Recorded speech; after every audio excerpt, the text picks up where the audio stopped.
Alors, bonjour à tous, heureux de vous retrouver, chers amis, en ce dimanche 12 janvier 2025, 9h16, heure du Québec. Merci à ceux qui sont abonnés, ceux qui ne le sont pas fait là maintenant.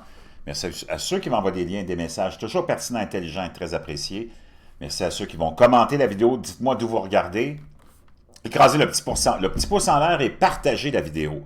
Vous savez, on vit une époque hallucinante, troublante, épeurante, mais en même temps fascinante. On est comme dans un espèce de dilemme de malédiction et de bénédiction à la fois. C'est un peu comme la nature humaine, on est dans la bénédiction et la malédiction. On a la bénédiction d'être ou de faire partie de la divinité, mais la malédiction aussi d'avoir dans cette divinité une partie de cet être qu'on appelle Satan. Était toujours confronté à des tentations dans la vie en tant qu'humain, à cause de cette nature divine qui est d'une bénédiction et une malédiction. Donc on a beaucoup de problèmes. Et ça se reflète partout dans le monde, dans le monde d'aujourd'hui plus, mais dans ton quotidien, tu as toujours été confronté à ça. Tes dirigeants sont confrontés à ça, la totalité du monde est confrontée à ça. Et c'est les choix que tu fais qui vont déterminer le monde dans lequel tu vis. En ce moment, on est au point de... Imagine-toi, je vais juste te donner faire un petit clin d'œil à ça, là. Si je peux trouver la nouvelle. C'est assez troublant, mais qu'est-ce que tu veux? Hein, ça fait partie de ce que je viens de t'expliquer. Euh, j'ai tellement de liens d'ouverts que... Ben la voilà. Ça vient du Hollywood Reporter. Comment la star transgenre inconnue de Emilia Pérez est devenue une favorite controversée pour remporter un Oscar. Carla Sofia Gascon, qui sera la première femme transgenre à être nommée pour le prix de la meilleure actrice, a inspiré un amour féroce et de haine venimeuse. Elle se nourrit des deux, Carla Sofia Gascon et cet homme-là, biologique, qui pourrait remporter, et qui a remporté déjà, laisse-moi voir, elle était en nomination, et elle avait remporté un prix en Europe. C'est assez hallucinant. Un prix en Europe pour meilleure actrice. Mais le problème, c'est que c'est un homme biologique. Donc, on en est rendu là, dans nos sociétés occidentales, à considérer les hommes biologiques qui, dans leur tête, s'improvisent femmes, parce qu'on est troublé avec cette dimension, comme je te disais, de notre nature humaine. On en est rendu là. Je sais pas. Moi, tu peux faire ce que tu veux dans la vie, là, mais je ne sais pas comment se sentent les femmes actrices face à l'idée qu'un homme leur enlève des médailles, leur enlève des contrats de publicité. C'est complètement révélateur. Moi, j'ai rien contre qui que ce soit, contre n'importe quelle communauté. Ton choix sexuel, c'est ton problème personnel, puis tu devrais euh, dealer avec ça, comme on dit. Mais je trouve ça un peu troublant, pour le moins que l'on puisse dire. Mais on est aussi dans le trouble à plusieurs niveaux. Et cette nouvelle que je vais te partager là est un autre exemple de ça. Pendant qu'on est supposément entre les mains de gens qui veulent notre bonheur et notre bien-être, après des milliers d'années d'organisations religieuses et de religions organisées, très puissantes et très riches, tu te retrouves toujours au même endroit. Parce que c'est une question de nature humaine puis d'individu. L'arme du jugement dernier que Poutine pourrait utiliser pour paralyser l'Occident. On est dans un contexte de guerre mondiale. Pas parce que tu es inspiré par le bien, mais parce que tu es inspiré par le mal, j'imagine. Non? Le développement des armes EMP risque de renvoyer le monde à l'âge de pierre et on en parle de plus en plus. Moi, je te dis 2025. Prépare-toi. J'ai le fameux magazine d'Économiste, hein, qui appartient au Rothschild, et avec sa page couverture ici de 2025, ben, c'est publié en novembre 2024 pour ce qui s'en vient en 2025. Et tu as Saturne, tu as le Soleil. Saturne, le Soleil et la Terre on est dans le 25e cycle solaire, on est en 2025, le 25e cycle solaire nous donne des tempêtes géomagnétiques de plus en plus puissantes. On parle de plus en plus d'un événement de Carrington hein, qui pourrait complètement griller tous les réseaux électriques avec une tempête géomagnétique intense, comme ça a eu lieu en 1800, quelque chose avec Carrington. Mais tu peux avoir aussi un événement semblable qui aurait le même résultat sur les réseaux électriques qui nous ramènerait à l'âge de pierre, mais avec une arme nucléaire qui est détonée dans la haute atmosphère. Un soir, alors que l'été de 1859, bon voilà, touchait à sa fin, un opérateur télégraphique de Washington reçut un choc terrible.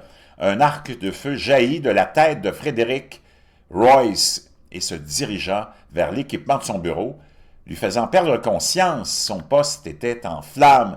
Les opérateurs de téléphone sans fil étaient touchés.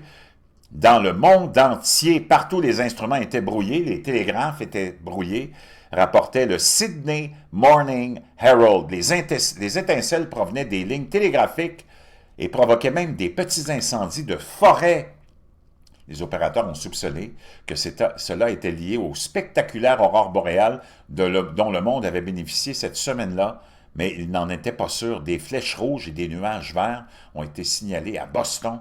Le ciel était si lumineux qu'on pouvait lire un journal la nuit. Du Canada à la Nouvelle-Zélande, le monde était en proie à une tempête électrique géante que l'on pensait à l'époque être un phénomène terrestre, une sorte d'éclair à haute altitude. Ce n'est que lorsque des astronomes amateurs comme Richard Carrington, de son observatoire construit à Red Hill, dans le Surrey, ont commencé à comparer leurs notes au cours des jours suivants que la véritable cause est devenue évidente. Le Soleil était en éruption. Un phénomène connu sous le nom d'éjection de masse coronale ou CME avait surchargé le champ magnétique terrestre, provoquant des surtensions dans les équipements électriques. Aujourd'hui, un événement mondial de ce type porte son nom, l'événement Carrington en termes simples. Il crée des tensions énormes qui détruisent des circuits électriques. Un placement sur le Soleil crée un champ magnétique, une onde de choc qui accélère les particules vers nous, explique le professeur Richard Horn, responsable de la météorologie spatiale au British Antarctic Survey et président du groupe officiel qui conseille le cabinet Office sur les menaces électromagnétiques solaires. Nous sommes prévenus 1 ou 2 jours avant que le Soleil ne se déchaîne, prévient-il, mais ce n'est pas très utile. Même dans ce cas, on ne peut pas encore prédire l'ampleur de la tempête magnétique. Cela dépend de la polarité du champ magnétique et on ne peut le faire qu'avec un préavis d'une demi-heure. Donc, tu ne peux rien faire pour te prémunir de ça. Un CME est l'une des 3 façons dont le Soleil peut nous perturber. Une autre est un événement de particules solaires qui, bien que moins courant, peut être tout aussi mortel pour nos systèmes. Il est alarmant de constater que la probabilité d'un événement de type Carrington est plus élevée qu'on ne le pense. Et ce n'est pas un film de science-fiction. Et ce n'est pas une infime fraction. Selon un autre modèle, il y a entre 4 et 6 % de chances qu'un événement de type Carrington se produise au cours de la prochaine décennie, ou 12 % sur 79 ans. Et nous devons nous y préparer car les conséquences sont bien plus mortelles qu'elles ne l'étaient dans le temps de l'Angleterre victorienne, lorsque la civilisation ne dépendait pas encore de l'électricité. Aujourd'hui, nos transformateurs haute tension seraient grillés s'ils étaient connectés au réseau, tout comme l'électronique embarquée dans les systèmes qui pompent des ressources essentielles comme le gaz. En fait, un impact direct comme celui de Carrington mettrait en hors service tant d'infrastructures que les conséquences pourraient être fatales.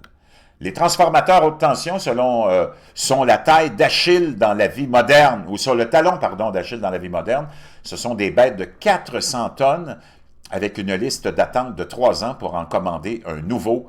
Même les États-Unis ne peuvent en remplacer qu'une demi-douzaine par année en raison de l'énorme défi logistique que représente le déplacement d'un seul d'entre eux. Un événement Carrington créerait une file d'attente pour ces fameux transformateurs à haute tension. Wow! C'est des bêtes de 400 tonnes, puis il y a une liste d'attente de 3 ans pour en commander. Imaginez s'ils sont tous grillés. Tous les pays de l'hémisphère nord seraient touchés, de l'Amérique du Nord à la Scandinavie, en passant par le Japon. Tout le monde va vouloir de nouveaux transformateurs, explique Horn. Des événements solaires encore plus importants ont été découverts dans l'histoire récente, qui éclipsent l'événement de Carrington de 1859. Il y a l'événement appelé Miyake. Ces explosions ont été enregistrées dans les données des cernes des arbres et des carottes de glace à plusieurs reprises, 2 fois depuis la naissance de Jésus, et la plus récente en 1993, après Jésus-Christ. Mais la turbulence du Soleil n'est qu'un des problèmes parmi tant d'autres. Les humains, étant ce qu'ils sont, nous avons appris à les utiliser comme armes, a récemment déclaré Fox Kennedy, une ancienne agent de la CIA, au Tucker Carlson Show. Pendant la guerre froide, les États-Unis et l'Union soviétique ont tous deux exploré l'idée d'utiliser des explosions nucléaires pour créer une impulsion électromagnétique silencieuse, une IEM, afin de paralyser un ennemi. Les détails du projet américain, appelé Starfish Prime, ont ensuite été déclassifiés, révélant que les premiers scientifiques ont été surpris parce qu'ils ont découvert. Donc, chers amis, c'est très, très, très inquiétant tout ça. Pendant la guerre froide, comme je le disais, les États-Unis et l'Union soviétique ont tous dû explorer l'idée. L'explosion nucléaire a provoqué une impulsion électromagnétique plus importante que ce que l'on pensait, explique Horn. Elle a également provoqué une cavité dans le champ magnétique terrestre. L'impact sur la ceinture de radiation a duré 10 ans. Ces gens-là sont cinglés. La Russie, la Chine et la Corée du Nord pourraient-elles alors utiliser cette menace catastrophique pour nous nuire? La prochaine guerre ne sera pas celle que nous imaginons. Elle se déroulera dans le spectre électromagnétique, explique Jonathan Hollerman de Grid Down Consulting, de chercheur. C'est un chercheur en, justement, EMP. Mais nous sommes toujours là à essayer de construire les avions les plus rapides. Les experts de la défense soulignent cependant un problème évident. Il faut un niveau de puissance suffisant pour causer des dégâts sur une vaste zone. Il est difficile d'obtenir cela dans un satellite, explique Thomas Withington du Royal United Service Institute. Il est plus probable que ces armes soient utilisées dans un domaine plus restreint, par exemple pour désactiver d'autres infrastructures spatiales comme nos satellites GPS. Cela seul peut causer d'immenses dégâts car nos systèmes énergétiques dépendent désormais du GPS pour les signaux de synchronisation. Donc, les travaux sur les armes EPM sur le champ de bataille sont bien avancés, affirme Whittington. Et ne vous laissez pas trop alarmer par les terrifiantes vidéos de propagande chinoise montrant des milliers de petits drones décollant en même temps. Le Royaume-Uni développe des armes EMP qui peuvent les désactiver tout en même temps, en silence. Il est difficile de voir comment on peut endommager une ville sans missiles balistiques, mais quelle que soit la vérité, la menace EMP est de retour à l'ordre du jour. Lors de son premier mandat, Trump a signé un décret faisant de la protection contre les impulsions électromagnétiques une priorité. Joe Biden l'a abandonné, mais avec le retour de Trump au pouvoir, il est probable qu'il devienne une priorité. Fox Kennedy est la belle-fille de Robert F. Kennedy Jr. et est présentée comme directrice adjointe de la CIA, selon les gens dans le domaine là, près de Trump. Ils pensent qu'on pourrait la nommer, Fox Kennedy, comme adjointe directrice à la CIA. Contrairement à de nombreux scénarios catastrophes, celui-ci ne doit pas nous laisser totalement impuissants. Si nous parvenons à débrancher rapidement nos précieux transformateurs, il pourrait bien être épargné. Un simple cadre métallique ou cage de Faraday atténue l'impulsion électromagnétique. Ça, c'est de la fantaisie, là. Les cages de Faraday sont relativement simples et vraiment à bon marché. Alors, je peux te dire une chose. Wow! Au gouvernement, cette tâche incombe à Pat McFadden, qui, en tant que chancelier du duché de Lancaster, est le ministre responsable de nos infrastructures essentielles. Il lui incombe d'éviter une éventuelle catastrophe en minimisant les dépenses. Donc, on pense que les Russes et Poutine seraient peut-être sur le point. Hein? On ne sait jamais. Ils seraient peut-être, ou même sous la direction de Poutine, la Russie pourrait envisager d'utiliser des armes à impulsion électromagnétique contre l'Occident. Moi, je te dis, prépare-toi à quelque chose de majeur en 2025, puis ça, c'est l'évidence même.